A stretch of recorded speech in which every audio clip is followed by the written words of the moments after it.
Bismillahirrahmanirrahim. Ngantos pundi?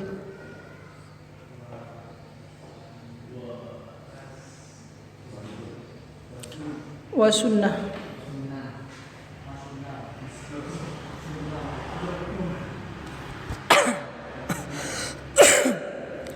Jenengan harokat itu wa sunnah. Bismillahirrahmanirrahim. Wa sunnah itu asalnya dari kata sanna madda yamuddu, sanna yasunnu, ala wazni fa'ala yaf'ulu, sanna yasunnu. Binanya bina mudha'af karena ain fiilnya sama lam fiilnya hurufnya sama. Asalnya sanana. Sanana seperti kata madada. Madda yamuddu maddan wa mamaddan fahuwa maddun. Juga sama. Sanna yasunnu sannan wa masannan fahuwa sannun. Sama. Jadi kalau di dalam morfologi bahasa Arab, di dalam ilmu tasrif itu dibahas tentang bina, konstruk kata, wazan, fa'ala. Misalkan begini, kata doroba artinya memukul. Doroba itu hurufnya apa saja? Dot, ro, ba. Dot ini yang pertama disebut dengan fa fiil. Ya, huruf kedua disebut dengan ain fiil, yang huruf ketiga namanya lam fiil. Doroba. Lafaz doroba, fa fiilnya adalah dot. Ain fiilnya adalah ro. Lam fiilnya adalah ba. Doroba. Nah, ketika ain fiil, huruf yang di tengah disebut dengan ain fiil, huruf yang terakhir disebut dengan lam fiil. Ketika ain fiil sama lam fiilnya itu sama, disebut dengan bina mudha'af. Bina mudha'af. Contoh kata madda. Madda artinya panjang. Madda yamuddu maddan wa mamaddan fahuwa maddun. Huruf mad. Nah, kan ya, dikatakan huruf mad, huruf yang panjang. Dari kata madda artinya panjang. Sama dengan sannah. Huruf fa fiilnya apa sanah? Huruf pertama disebut dengan fa fiil, huruf kedua disebut dengan ain fiil, huruf ketiga disebut dengan lam fiil. Sekarang kata sannah asalnya sananah. Fa fiilnya apa? Sin. Ain fiilnya apa? Nun. Lam fiilnya apa? Nun. Ain fiil sama lam fiilnya sama, maka disebut dengan bina mudha'af. Ya, disebut dengan bina mudha'af. Nah, itu pelajaran tasrif morfologi. Jenengan tuh harus belajar sorof itu, ya, morfologi. Orang barat saja yang notabene itu bukan Islam, itu belajar sorof. Saya sekarang kalau ngaji sorof itu tidak sekedar buka Kailani, tidak sekedar buka Qawaidul I'lal karyanya syekh-syekh zaman dulu, tapi sekarang itu sudah banyak kitab-kitab sorof yang ditulis oleh orang-orang barat. Namanya ada salah satu judulnya itu The Essential Verb of Arabic Morphology. Itu kalau diterjemahkan ke bahasa Arab itu mungkin hampir-hampir terjemahannya itu al-amsilah at-tasrifiyah seperti yang jenengan baca biasanya itu. Nah, itu kalau kalian hafalan itu loh, fa'ala yaf'ulu fa'lan wa maf'alan fahuwa fa'ilun wa dzaka maf'ulun uf'ul la taf'ul maf'alun maf'alun mif'alun nasara yansuru nasran wa mansaran fahuwa nasirun wa dzaka mansurun unsur la tansur mansarun mansarun minsarun. Terus apa itu? Bawahnya itu. Pokoknya 5. Itu al-amsilah tasrifiyah itu mirip ketika saya baca itu dengan buku judulnya The Essential Verb of Arabic Morphology. Morfologi penting di dalam bahasa Arab itu kalau diterjemahkan bahasa Indonesia. Nah, isinya seperti al-amsilah at-tasrifiyah. Itu saya lupa penulisnya siapa, tapi orang Barat, insya Allah bukan Islam. Nah, panjenengan ini harus hafal. Ya, saya kira-kira dulu mondok itu ngajar sorof itu selama 5 tahun. Lalu saya ngajar nahu itu selama 14 tahun.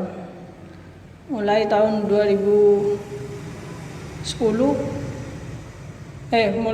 2005 sampai tahun 2018 ngajar tasrif, ngajar nahu. Kalau ngajar sorof itu hanya 4 tahun itu kalau tidak salah. Itu begitu. Jenengan harus rajin baca. Santri itu harus rajin baca. Jenengan itu kena dawe pangeran, walaula nafaro min kulli firqatin minhum ta'ifatun liyatafaqahu fid din. Itu santri itu tidak boleh semuanya bekerja.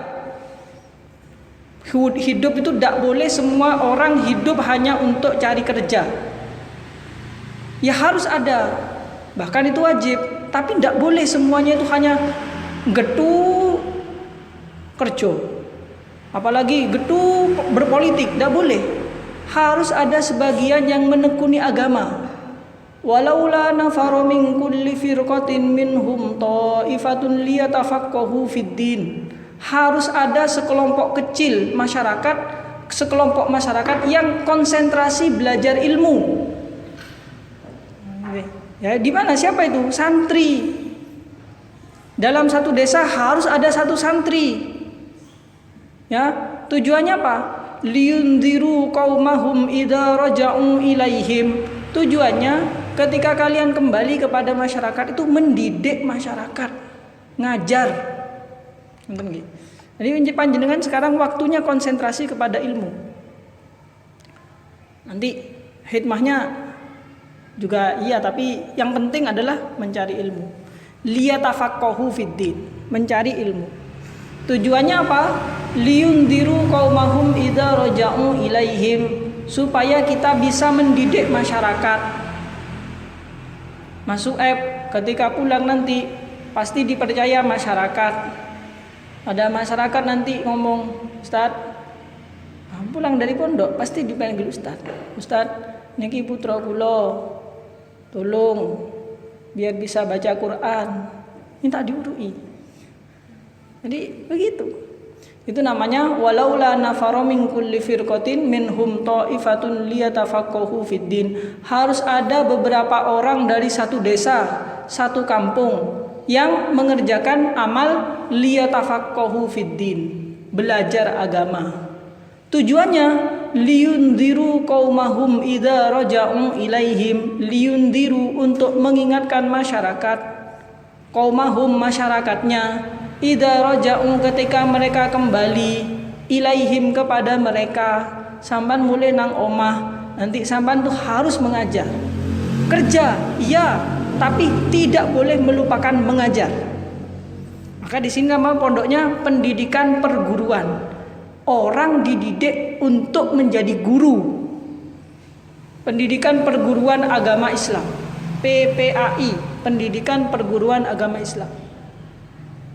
Orang dididik menjadi guru. Tujuannya apa tadi itu? Liyundiru qaumahum idza raja'u ilaihi. Jadi seorang ulama itu, dia itu mendirikan pondok sampai diberi nama PPAI, itu ada dalilnya, ada landasannya. Landasannya apa tadi itu? Liyatafaqahu fiddin, liyundiru qaumahum idza raja'u ilaihi. Harus ada sekelompok orang yang kerjaannya liyatafaqahu fiddin, memahami agama. Tujuannya liyundiru qaumahum idza raja'u ilaihim, mendidik masyarakat setelah kembali. Lah untuk mendidik masyarakat ini maka diri kita dulu harus dididik. Maka di sini jenengan suruh ngaji, disuruh sholat tahajud supaya apa? Spiritualnya terdidik. Disuruh ngaji supaya apa? Supaya otaknya terdidik. Disuruh tirakat, puasa Senin, Kemis, suruh puasa Daud dan sebagainya supaya jiwanya terdidik. Akalnya terdidik, spiritualitasnya terdidik, jiwanya terdidik. Makanya dengan tidak boleh. Kita di pondok itu nggak boleh bersenang-senang saja. Ya. Nah, Karena apa? Tugas kita adalah berat. Tafaqquh fiddin, memahami agama. Kita memahami agama. Ilmunya disebut dengan fikih. Orangnya disebut dengan faqihun. Faqih artinya orang yang paham. Fikih artinya paham. Ya, begitu ya. Dari kata-kata dalam Al-Qur'an liyatafaqqahu fiddin, tafaqqaha yatafaqqahu tafaqquhan, tafaqqaha berusaha memahami. Yatafaqqahu tafaqquhan, usaha memahami agama. Tafaqquh. Pun di introduction. Muka-muka kita ini ilmunya manfaat. Kita ini harus komitmen punya ilmu banyak dan barokah. Setidak-tidaknya ilmunya sedikit barokah. Setidaknya tidak punya ilmu tapi barokah. Jadi ada dua orang, alim dan soleh. Ada orang alim tur soleh, bagus. Ada orang gak pati alim tapi soleh, juga bagus. Tapi grade-nya itu di bawahnya. Bawahnya lagi ada orang bodoh tapi soleh, itu grade bawahnya. Yang paling tidak baik ini adalah wes goblok kurang ajar, itu.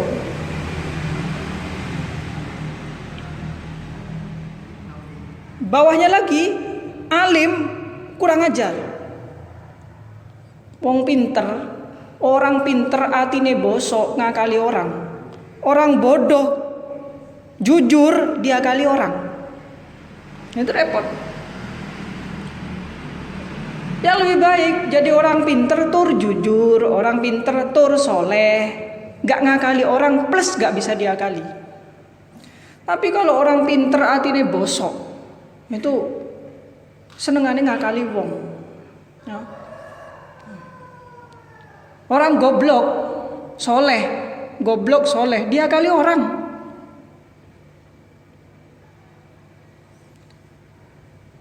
Sudah orang bodoh, gak soleh pisan, wis ngakali orang goblok pisan.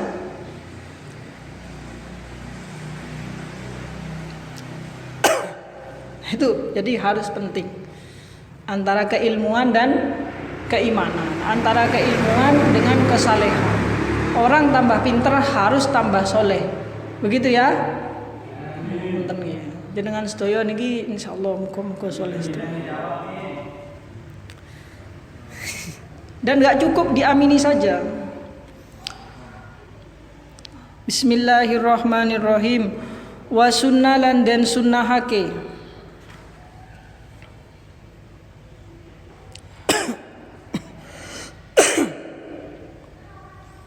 Bismillahirrahmanirrahim. Wa sunnalan dan sunnahake.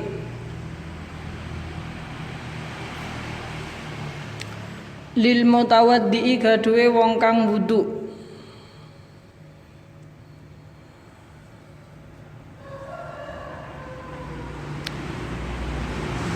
Wa sunnalan dan sunnahake lil mutawaddi gaduwe wong kang wudu.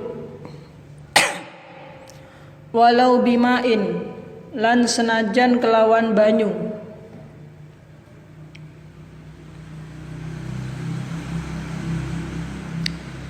Walau bimain lan senajan kelawan banyu mausubin kang den gosop.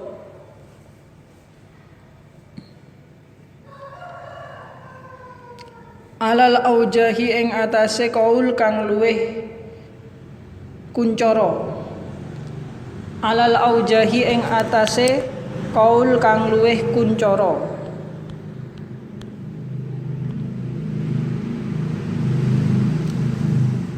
Apa yang disunahkan? Opo at-tasmiyatu maca bismillah. Opo at-tasmiyatu maca bismillah.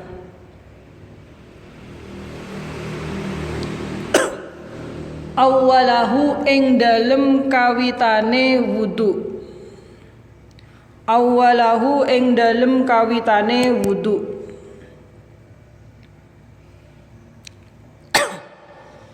Ai tegese Ai tegese awalal wudu'i ing dalem kawitane wudu. Ai tegese awalal wudu'i ing dalem kawitane wudu. Lil ittiba'i krana manut Kanjeng Nabi. Lil ittiba'i krana manut Kanjeng Nabi.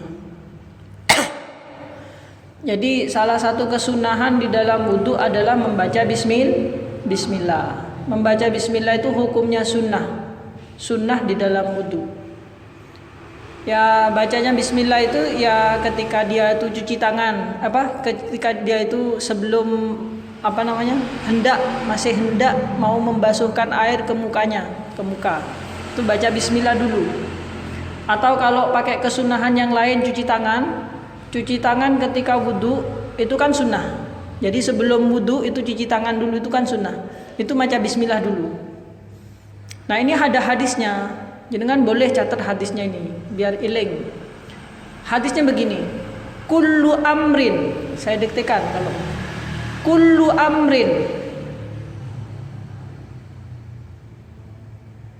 amrin dzibalin. Iling-iling.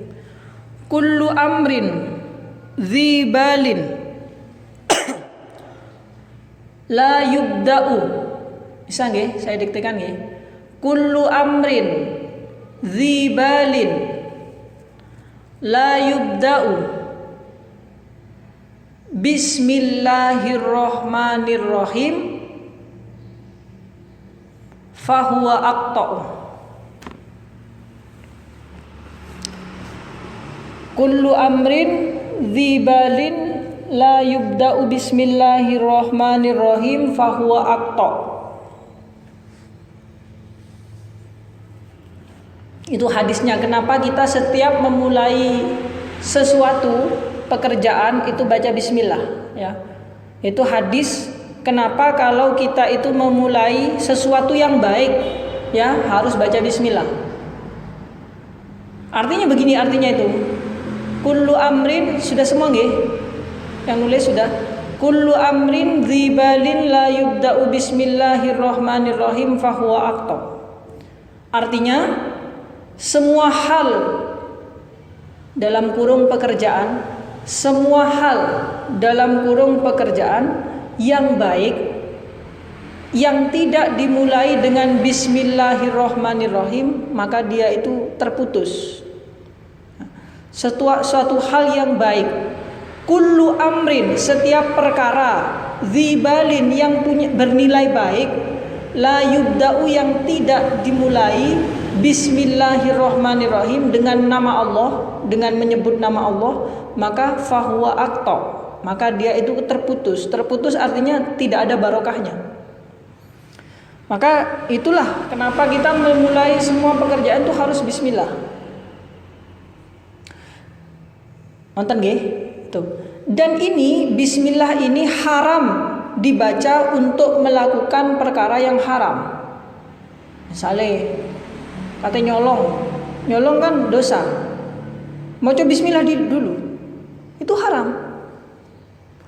Dia hukumnya makruh jika dilakukan untuk sesuatu yang makruh. Contohnya kalau dalam kitab Bajuri disebutkan, kalau panjenengan boleh nggak setuju itu. Aklul basol itu makan bawang merah. Basol itu bawang merah. Makan bawang merah itu makruh.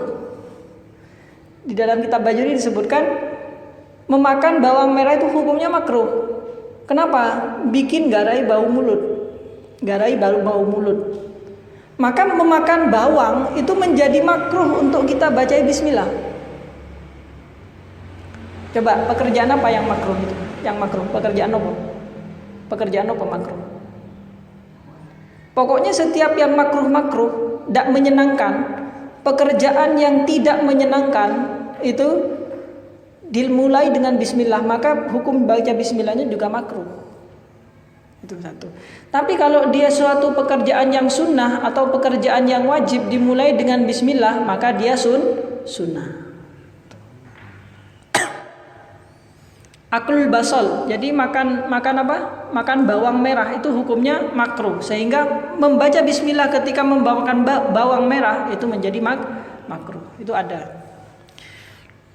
Jenengan boleh setuju, boleh tidak itu. Karena apa manfaatnya? Pete, makan pete, jengkol yang bikin bau mulut itu. Jadi itu makruh. Kenapa? Ya bikin bau mulutnya kan nggak menyenangkan. Nah, membaca bismillah ketika makan sesuatu yang makruh-makruh ini itu menjadi makruh juga. Kalau sesuatu yang haram, pekerjaan yang haram dibaca bismillah, haram juga baca bismillahnya.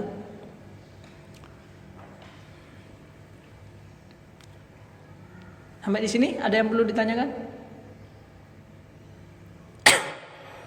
Makan bawang makruh, makan pete makruh. Saya juga kurang setuju itu sebenarnya. Tapi ya bagaimana di dalam kitab Bajuri dikatakan begitu. Tapi ya saya sebenarnya kurang setuju. Pete itu manfaatnya apa kira-kira? Karena bagi saya ini meskipun baunya nggak enak, tapi kalau bermanfaat misalkan menyehatkan jantung, menyehatkan kulit atau apa, itu bagi saya itu tidak makruh. Karena pasti ada manfaatnya. Karena Allah menciptakan sesuatu itu tidak sia-sia. Ya. Tidak ada sia-sia. Sebutir semut apa itu nggak ada yang sia-sia. Tapi itu dikatakan pernah itu Bahsul Masail di Probolinggo, pondok mana itu, Paiton apa di mana itu menghasilkan rumusan bahwa hukum makan lombok itu haram, makruh. Hukum makan lombok makruh kalau tidak salah. Kenapa? Karena apa manfaatnya lombok? Bikin orang kepedesan aja. Nah tapi ya wallahu a'lam. Jangan bahas nanti di Muskup. Main Muskup siapa yang tampil? Mbak Ila ya. Siapa? Hari Selasa kemarin Muskup siapa yang jadi pemateri siapa? Mbak Dini. Bahas apa? Salat khauf sama apa? Wakaf ya. Sehingga nyaut berarti nggak nyang. Guyon. Saya kan juga tidak hadir. Untuk saya itu tidak hadir, makanya saya tanya. Nah itu dibahas coba. Bagaimana orang bisa mengharamkan lombok, pete, jengkol yang baunya nggak enak itu? Kenapa bisa dimakruhkan? Itu saya kira tidak mungkin. Sekarang itu ketahuan dalam penelitian itu bahwa makan lombok itu pedes tapi dia itu menyehatkan jantung. Lah, perkara yang menyehatkan ini masa dimakruhkan? Kan tidak mungkin. Saya tidak tahu pete itu manfaatnya apa secara kesehatan. Lah, yang bermanfaat kok dimakruhkan? Itu sebenarnya kurang setuju. Tapi di Bajuri tertulis begitu. Aklul basal itu makruh. Ya silahkan jenengan boleh tidak setuju tapi harus punya alasan. Jenengan kalau Muskup tuh begitu. Jangan hanya nggak setuju saja, tapi harus punya alasan yang bisa diterima secara akal, ya, secara logis.